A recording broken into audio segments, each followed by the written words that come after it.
7 individual ang naaresto sa pinagsanib na puwersa ng Police Intelligence Unit ng Bulacan Police Provincial Office, Bulacan First Provincial Mobile First Company at Santa Maria Municipal Police Station matapos maaktuhang nagsasagawa ng iligal na paggawa ng paputok sa Sitio Sulucan Perez, Barangay Pulong Buhangin, Santa Maria, Bulacan.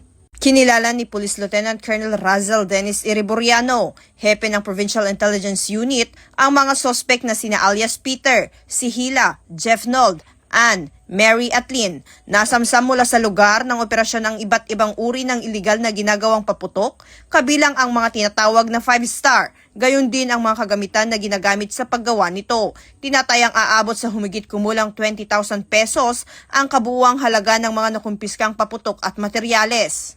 Ang mga naarestong individual ay mahaharap sa kasong paglabag sa Republic Act No. 7183 o Illegal Manufacture of Firecrackers and Pyrotechnic Devices.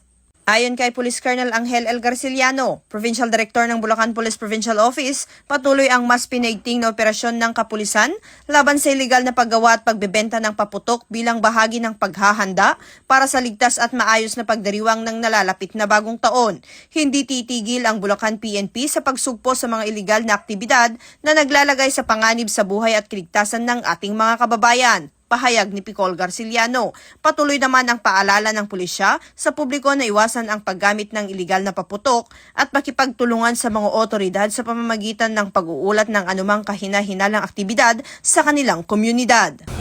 Mula dito sa Bulacan Police Provincial Office, ako ang inyong PNN correspondent, Patrolwoman Mildred A. Tawagon, alagad ng batas, tagataguyod ng Balitang Pulis.